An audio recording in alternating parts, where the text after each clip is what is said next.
Perkenalkan, nama saya Mariska Yurasi, saya dari jurusan Administrasi Niaga, saya dari Prodi D4 Administrasi Bisnis dengan NIM 4522588. Baik, di sini saya akan mempresentasikan materi tentang perorganisasian. Jadi, di dalam fungsi perorganisasian itu yaitu bagaimana sebuah organisasi mengatur tugas, wewenang, dan tanggung jawab yang dapat dikoordinasikan agar tujuan dapat tercapai. Tak perlu berlama-lama, kita masuk ke dalam pokok pembahasan. Di dalam pokok pembahasan ini, saya akan menjelaskan pengertian perorganisasian, tujuan perorganisasian, prinsip, jenis, dan unsur-unsur perorganisasian. Jadi, kita masuk ke dalam slide pertama. Di dalam slide pertama ini, saya akan menjelaskan pengertian perorganisasian. Apa itu perorganisasian? Perorganisasian adalah proses mengatur dan membagi pekerjaan dalam sebuah organisasi. Tujuannya agar setiap orang tahu apa yang harus dilakukan, siapa yang bertanggung jawab, dan bagaimana pekerjaan dikoordinasikan. Dengan kata lain, perorganisasian membantu organisasi berjalan tertib dan efektif. Yang berikutnya ada tujuan perorganisasian. Apa itu tujuan perorganisasian? Ada beberapa tujuan perorganisasian. Yang pertama itu membagi tugas secara jelas, sehingga tidak ada pekerjaan yang tumpang tindih. Yang kedua ada menetapkan wewenang dan tanggung jawab, supaya alur kerja lebih teratur. Yang ketiga mempermudah koordinasi.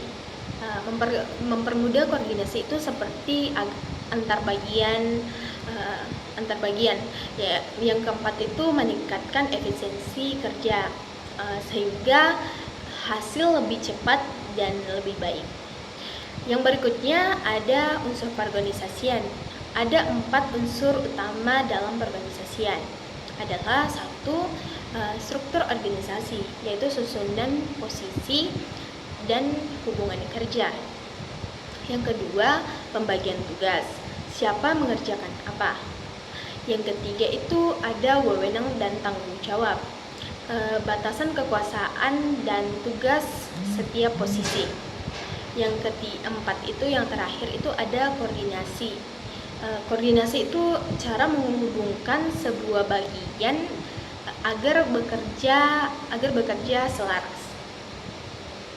Yang berikutnya itu ada prinsip organisasi. Apa itu prinsip organisasian? Jadi perorganisasian itu harus mengikuti beberapa prinsip, yaitu kesatuan perintah. Kesatuan perintah itu setiap karyawan sebaiknya hanya menerima perintah dari satu atasan. Yang kedua itu ada keseimbangan beban kerja.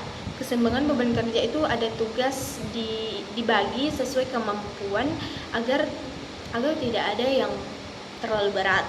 Yang ketiga itu ada spesialisasi. Spesialisasi itu seperti setiap orang ditempatkan sesuai dengan keahliannya. Yang keempat itu ada fleksibilitas. Fleksibilitas itu seperti struktur organisasi harus bisa menyesuaikan perubahan. Nah, yang berikutnya itu ada jenis-jenis struktur organisasi. Apa saja sih jenis struktur organisasi? Ada 3 jenis struktur organisasi yang umum digunakan. Yang pertama itu ada fungsional, divisional, dan matriks. Fungsional itu seperti berdasarkan fungsi seperti pemasaran, produk, dan keuangan. Divisional itu seperti berdasarkan produk, wilayah, atau jenis pelanggan. Matriks itu hubungan antara struktur fungsional dan proyek.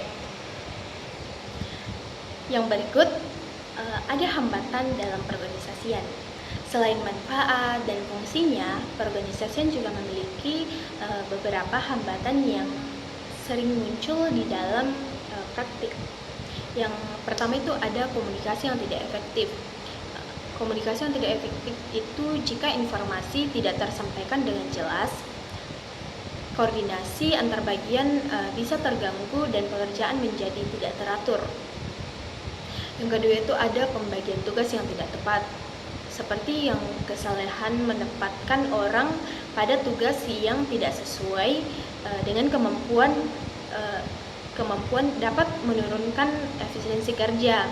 Yang ketiga itu ada struktur yang terlalu kaku, seperti struktur yang tidak fleksibel, membuat organisasi itu sulit menyesuaikan diri terhadap perubahan. Yang perubahan misalnya tuh perubahan teknologi atau kondisi pasar. Yang keempat itu ada konflik internal. Berdasarkan ini itu ada seperti perbedaan pendapat atau ego antar divisi bisa menghambat kerjasama. Yang kelima itu ada kurangnya sumber daya yang seperti baik sumber daya manusia, dana maupun fasilitas dapat menghambat proses perorganisasian. Berikutnya itu ada contoh penerapan dalam perorganisasian. Jadi contoh penerapannya itu di dalam perusahaan atau sekolah. Jadi di dalam perusahaan itu contohnya bagian HRD itu mengurus karyawan, bagian produksi mengurus barang, bagian marketing mempromosikan produk.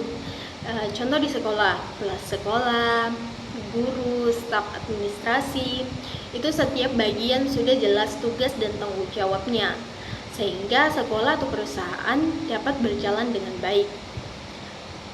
Di slide berikut ini ada kesimpulan.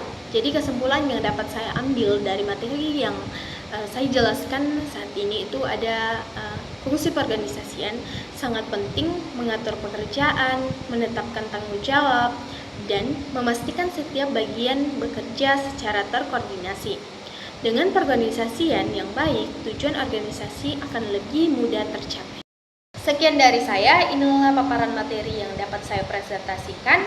Sekian, terima kasih. Sedikit kata motivasi dari saya, belajar memang melelahkan, tapi hasil tidak akan pernah mengecewakan. Bye-bye.